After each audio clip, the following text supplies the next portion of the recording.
Hello everyone and welcome back to TowerGate. It is Monday, January the 15th, 2018. Day 312 of TowerGate. Thank you for tuning in. Okay, well, we're going to try to get caught up on just some of the basic headline news for the past 48 hours that really just seemed like the last couple of weeks, especially the last few days. We've just had so much major breaking news and stories that really require a lot of detail and time to explain that we really haven't had much time just to go down the headlines and hit some of the more interesting sort of daily topics that pop up. So I'm going to try to get caught up on that today because I expect the rest of this week is going to be a very busy week on TowerGate. Obviously, we don't know what day it's going to be, but allegedly, one day this week, Dimon Nunes is going to brief the entire House of Representatives. That would include all those Democrats on what he's found about the gross violations of the FISA Act and the surveillance and this and that and the other thing. And this will probably be the week that you will see the media narrative change. Keep in mind, over on MSNBC and NBC and CNN, they've been telling their viewers now for months after months after months that Trump is going to be found guilty of colluding with the Russians to fix the election against Hillary, and that all this evidence is going to come out. And they've been telling their viewers that the dossier is all true except for the PP-Gate story. That wasn't probably not true, maybe not true, but everything else has been proven true. That's what they've been telling their viewers. Their viewers are completely in another world. They have no idea what's about to hit them. And the thing that's different about this is that Dimon Nunes actually has the evidence. He has the evidence, and it's undeniable and unrefutable. And once he drops this undeniable, unrefutable evidence, the media will have no choice but to switch off the narrative. And it's going to be tough for them to make this transition because they've been going 180 degrees the opposite direction. Now they have to turn on a dime and somehow do it with some degree of credibility with their viewers. Their viewers are going to be completely, like deer in headlights. They're not going to know what hit them. And but they're not going to have any choice because these media organizations know that there is a point where once the evidence falls out of the tree and it's there for everyone to see, you can't refute the undeniable evidence. I don't even think Rachel Maddow will be able to try to put the spin on that. I think that they're going to have to come clean. You also have all these journalists. I mean, they're journalists. Some of them may be completely biased, left-wing journalists, and hate Trump. But they are journalists nonetheless, and they know when they see a story like this, and it's going to be a huge, huge story, it's not something that they can just ignore or walk away from or try to misreport on because their own credibility is hanging in the balance, and they know that this is a tsunami that's coming, and it's a huge wave, and either they get on it and ride the wave or they get sucked under by the wave. And so many of them will have to do some soul searching over the next couple of days once Dimon Nunes comes out and drops all this on them. And it's going to change the media narrative. So I expect in the next 5 to 10 days, a couple of days after Nunes comes out and does this, you will begin to see the entire media narrative change. And they will have to actually start pursuing the truth about what's really going on based on the evidence. Evidence. Okay, so here's a story for you. The Local 2 News, and I guess it's in Chappaqua, New York. The firefighters in Chappaqua, New York are allegedly telling people that the room that caught fire at the Clinton home in Chappaqua was like a computer room. There were servers, computers, hard drives, documents that were destroyed in that room fire. The fire apparently was just one room. Obviously it didn't spread beyond that, but that room was full of electronic devices and computer equipment. That's the room that caught fire. That's according to the Chappaqua Fire firefighters who were on scene at that house fire at the Clintons last week. You tell me those people aren't nervous? You better believe that they are burning and destroying every single thing they can because they know that search warrant is coming and that someone's going to enter their home. Now, destroying evidence and destroying all that stuff is also a crime, but I guess they feel like they can defend themselves better in the obstruction or destruction of evidence than they can against what's actually on those servers and computers that would incriminate them for things far worse. So there you go, a little more information on that house fire. It doesn't surprise anybody. I think we all knew exactly what they were burning at the Clinton household. Now keep in mind, Bill Clinton is not there. He stays in Little Rock at his place out in Little Rock at the little pad he's got above his Clinton library. That would be the Rotten Reverend Clinton. Probably had some help from Podesta and some other people. Maybe they called an arsonist or someone like that to come over and help them out. But either way, this is what's going on.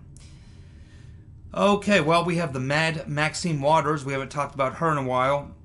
She's stating that her and what other member of Congress are not going to attend the State of the Union.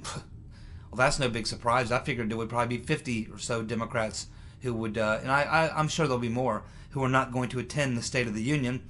And she is just as mad as ever. And she is basically saying that, of course, she's saying, she's calling Trump despicable, the most despicable human being to ever walk the earth. He's a scumbag, a racist, and a moron. And he's ignorant, too. So these are the things that Mad Max is saying about President Trump. She needs to look in the mirror. That's the dumbest woman that ever walked the planet that doesn't have a tail. Now, I would not want her in the room anyway. If I'm President Trump, I wouldn't want to look out there and see that ugly mug with her James Brown wig, or any of those other scumbag Democrats that hang out with her. We know who they are. And I'll tell you, this young Latino guy that's running against Maxine Waters out in her district, I think if she gets into a debate with this guy, she'll lose. Well, I know she'll lose the debate. I mean, because she can barely string together a coherent sentence. This young Latino guy is pretty well educated. He is liberal as he can be, no question about it.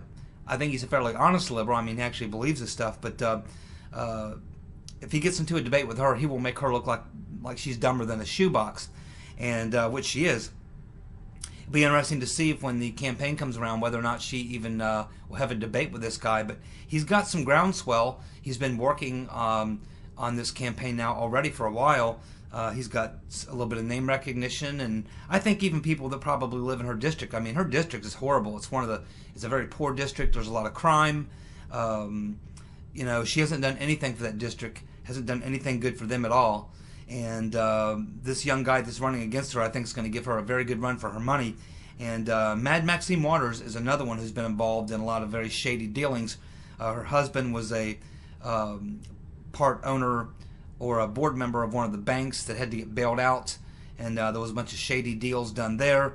So Mad Maxine Waters should keep her mouth shut and hope that the microscope isn't turned on to her, because she's got a lot of skeletons in her closet as well.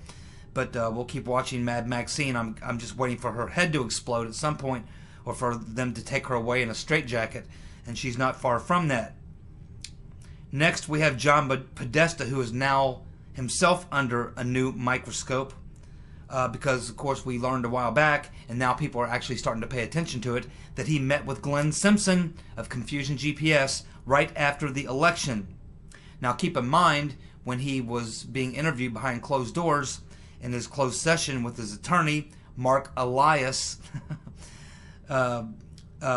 he said that he didn't know anything about the dossier until BuzzFeed published it on January 10th, 2017, which is very hard to believe. He was Clinton's campaign chairman, and they were using information from the dossier going back as early as late July in the campaign. And keep in mind, as he's sitting there saying that he knew nothing about the dossier, his attorney, seated right to his left, Mark Elias, was Clinton's attorney as well, and he's the guy that arranged payment for GPS Fusion. So you have the guy who arranged payment for GPS Fusion, the attorney for both Clinton and Podesta, sitting next to Podesta, Podesta telling them he doesn't know anything about it. Yet despite the fact that Elias was the man who handled the payment between the Rotten Reverend Clinton and GPS Fusion, he's working for her as her chief campaign attorney. He's also John Podesta's attorney. And John Podesta was chairman of the campaign. You know, for us to believe this is, you almost have to be just completely stupid to think that John Podesta wouldn't have known all about the dossier and everything that was going on with that. So it's just a matter of time before they catch up to that goon. He's got a lot of problems too. As I mentioned to you, I think 2 videos ago, the Inspector General Horowitz, the custodian, who is a deep state guy, who's now been tasked with the role of deciding whose head that he will have to serve up, whose heads will be served up to spare the deep state. And that's probably the decision that's being made, and he's probably working through that right now. But as we learned a couple nights ago, he had a total of 1.2 million pages of documents, and he began turning those. I don't know if he turned all 1.2 million over all at once, but he began this past Friday night of turning over those 1.2 million pages of documents. I don't know how long it takes to go through 1.2 million pages of documents, but probably isn't going to happen over the course of a week. I don't know how many investigators they have there in Congress, but I don't know if they have that many to look at 1.2 million documents. But anyway, those documents have started coming in, and eventually we'll get the full IG report, which will be kind of a summary of all that, and that is expected sometime about the middle of February. Could come sooner, though. So anyway, we'll keep an eye on that, because again, there'll be things coming out of that as well. More leaks, more drip drops. Something else, this Clinton Foundation investigation that's being done in Little Rock, Arkansas, that's being headed up by a U.S. attorney appointed by Trump, who we understand is a straight shooter. It's not just the Clinton Foundation that's being investigated here. You know, the Clinton Foundation it wasn't just, money that the Clintons were getting for the things that they were doing in return as favors. The Clinton Foundation was really a multi-purpose type fake charity. It served not just as money laundering operation for the Clintons, but for many other people as well. And some of the names who are now popping up is people who may have been who were definitely donors to the Clinton Foundation, but may have been also running a little bit of money laundering themselves, involved in some criminal activity, involved in some of these things. These are some very big name peoples, like Warren Buffett, Soros, Bill and Melinda Gates, and others of that ilk. So we're talking about the very, very top 1% of the global ruling elite that were involved in this global Ponzi scheme disguised as a charity. And all these people are being investigated in this investigation. It's not just a focus on the Clinton pay-for-play and the Clinton Foundation restricted to just Bill and Hillary Clinton. No, and Chelsea as well. No. This is a wide-ranging investigation that covers a lot of these heavy donors to the Clinton Foundation that may have been involved in some sort of unscrupulous activity, maybe illegal activity, and it includes the who's who of the 1% of globalists, including Bill Gates and Warren Buffett and George Soros. So this apparently has been, this investigation has apparently been going on now for 4 months. So we just learned about it about a week or two ago, but it's been going on for a while. And of course we saw an indictment from another investigation that's going on specifically into Uranium One, and that's also ties into the Clinton Foundation, because that's where the money was laundered through, was the Clinton Foundation. It's essentially, the Clinton Foundation was a laundromat. And so we saw the 11-count indictment against this co-owner of this trucking company that was trucking this uranium. And so this is how these investigations work. You start with the low-hanging fruit, the apples that are on the ground. You just walk over and pick them up. And that's what this guy was. He was just low-hanging fruit. I mean, he was an apple on the ground. They didn't even totally dig for this guy. They just, there he is. Pop him up. 11-count indictment on him. They'll work their way up the tree, and they'll get to the top of the tree where the nice fresh stuff is, where the heavy hitters are. And once they work themselves up to the top, this is the people that you're going to encounter at the top of the tree. It's going to be the rotten Reverend Clinton, along with her slick Willie, crooked pecker, accused rapist husband. Not only that, but their Satan-worshipping daughter Chelsea, and a lot of their friends, Gates and Soros and all those eugenist type people. They're all going to be shaken out of the tree. Here's a funny one for you. Jamie Dimon, of J.P. Morgan, the CEO of J.P. Morgan, who was a hardcore anti-Trumper, was giving an interview, and he stated in the interview that the Dems have no chance against Trump in 2020. He's saying that the Democrats have no chance to beat Trump in 2020 because he says, quite honestly, the economy is cranking. It's with the economic policies that Trump's putting in place, that he expects, their forecasts are at J.P. Morgan, a 3.5% to 4% growth over the next 2 to 3 years.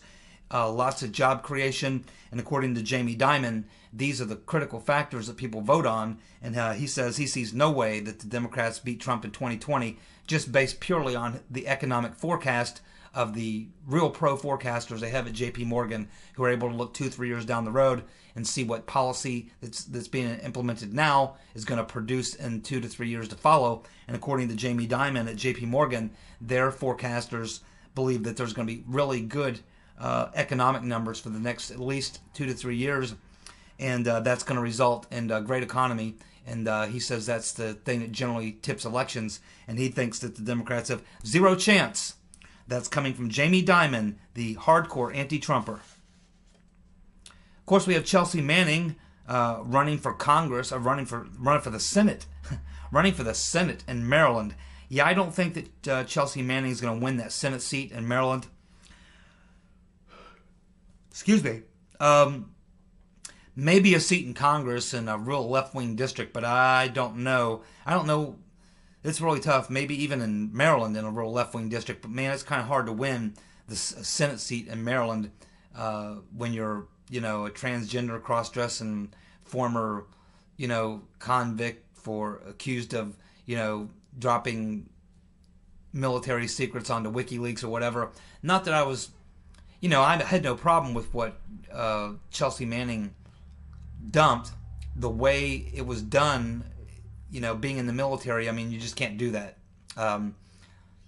Excuse me. It was another way to do that. Chelsea Manning didn't go about it in the correct way, but let's face it, the video, and what we're specifically talking about, is she is the one who dropped the video that showed the helicopter in Iraq hovering over a street corner, shooting civilians, and the guys in the helicopter were kind of like laughing about it and having fun with it.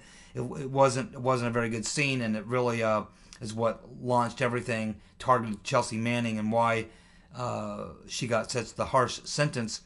But anyway, yeah, winning that Senate seat in Maryland, I would be very, very surprised if Chelsea Manning wins that Senate seat in Maryland. But crazier things have happened, haven't they? Wow. The UK, Great Britain, specifically in London, in and around London, can expect what's upcoming is going to be called the Summer of Chaos in the UK. This mayor that they have, this Muslim mayor, Sadiq Khan, his policies have turned London into an absolute shithole. That's right, a shithole. Since he has become mayor, homicides in London up 27%. Not allowed to have a gun there, so I guess they're killing them with knives and forks and spoons and shovels. 27% increase since he's become mayor in homicides. Youth violence up 19%. Burglaries up 33%. And other crimes up 18%. Wow. And so they are now starting to riot openly in the streets of London. There's also a tremendous amount of frustration with the fact that the Brexit is being delayed. It looks like they want to try to roll it back or something. So now Nigel Farage is saying maybe we need a second referendum vote. So now there's a push to get a second referendum to do. And no, actually, we really mean Brexit. I'm telling you, it's going to be a very chaotic, violent, tumultuous time for the British people in this upcoming summer in the UK as things continue to unravel with the frustration of those people who voted for Brexit and see that just because they voted for it, they're not being said, yeah, well, we had a vote, you voted for Brexit, but yeah, we're not really going to do it, And no, it's not going to go that way, and so people are now hitting the streets, and if they're hitting the streets at this type of year with the weather the way it is, it's real cold and everything. You can bet that this summer in the heat of the summer that London is going to become riot central.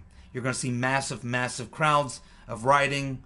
Some of the policies that have been implemented by this mayor in London are extremely unpopular. Just the whole political situation in the UK right now is very chaotic, and it's going to continue to become more chaotic and unravel even more. And so you can expect this summer, not just probably in London, but I expect in France and all throughout the Europe, as this great migration issue continues to become more and more and more of a problem. And it's just you don't see any resolution to it other than people out on the streets in large numbers. You generally like to say that there's a political solution, but the people who make the decisions in Brussels really do not care. They do not care what the citizens of the UK or Germany or France or anywhere else, they really don't care what they think. I mean, they're going to do what they want to do come hell or high water. This is going to come to a head, and it's a process of the unraveling of the EU, which is going to continue for several years to come, and pretty soon the dominoes will fall. You're witnessing the early stages of the collapse of the EU, and so look for more rioting, more protests, more political unrest and things and such all across Europe, from London all the way to Turkey. All across Europe. It's going to span all across Europe as things continue to spiral out of control. It's a political nightmare, and we'll see how it plays itself out, but I don't think it's good. Let's put it that way. Incredible, we had a large group of Iranian protesters. It looked like there was about 1,000 of them from the video clip I saw, about 1,000 of them holding up signs and stuff, thanking President Trump for standing with them. Not only that, they interviewed a couple of them, and they said, yeah, he needs to put tougher sanctions, the toughest sanctions he can put, anything he can do to take down this regime. So the people in Iran, they are prepared to suffer mightily if it will bring down that regime. And it's just amazing to see, after the way the media coverage was, to see that so many of those Iranian people, particularly the young people in Iran, are done. They're done with the mullahs, and they appreciate Trump because they finally know that they have an American president that's got their back, unlike the long Mac Daddy, Barack Hussein Obama, who sold them out to the mullahs. Next week, there will be a press conference by Sheriff Joe Lombardo, the Las Vegas sheriff, regarding the Las Vegas shooting. And it is believed that we are going to learn that investigators believe that there was more than one shooter, that Paddock did have help, that they know now he had 6 different phones. They have the communications from those phones. They know who he was talking to, and they've described those phones as burner phones. Clearly, he was getting help from people, and people who know things. We'll be waiting for that press conference and the report that will come out along with it. Wow. There is a deep state play that they're now trying to run after the fake narrative that Fusion GPS, Steele, and the deep state play that they're trying to run now, because the last one with Papadopoulos failed on its face in less than 24 hours. So now they're trying to run another fake narrative, which is basically saying that Fusion GPS, Christopher Steele, and the Rotten Reverend Clinton were duped by a comprehensive Russian disinformation campaign. This is their next try, I guess. Yeah, well, it wasn't the Russians who were able to get phony false FISA warrants. It wasn't the Russians who were talking about the insurance policy. It wasn't the Russians who went out and got a ham radio. It wasn't the Russians that did any of that. It was counter intel at the FBI and the DOJ, NSD, along with probably members of the Obama administration all the way up to the top. Had nothing to do with Russians. This is just another bullshit story that will go nowhere. As I told you, Breitbart's been calling Magoo's office, Senator Magoo's office, for 2.5, 3 weeks now, asking him the same questions every day. You know, there's 3 questions that they really want to know, and he still hasn't answered. So we're still waiting for these answers. So if you're watching, Senator Magoo, we have 3 questions for you, Senator Magoo. They are, Senator Magoo, did you know about the role of Fusion GPS in compiling the dossier? Second question, did you know, Senator Magoo, the anti-Trump dossier was funded by the rotten Reverend Clinton? And why did you, Senator Magoo, feel you needed to give the FBI director the dossier? Christopher Steele had already been giving it to the FBI and everybody else since the end of June 2016. Comey already had it. So why did he need another copy from you, Senator Magoo? Didn't your buddy, David Kramer, wasn't he told by Christopher Steele when he went over to the UK that he was sharing it with the FBI and had shared it with the FBI and the CIA and British intelligence and everyone else apparently on the planet? You have some questions to answer, Senator Magoo. Call your office. Thank you so much for tuning in. It's TowerGate for this Monday, January the 15th, 2018. Thank you so much for tuning in. We'll be back tomorrow. It's going to be a hell of a week, my friends. Hang on.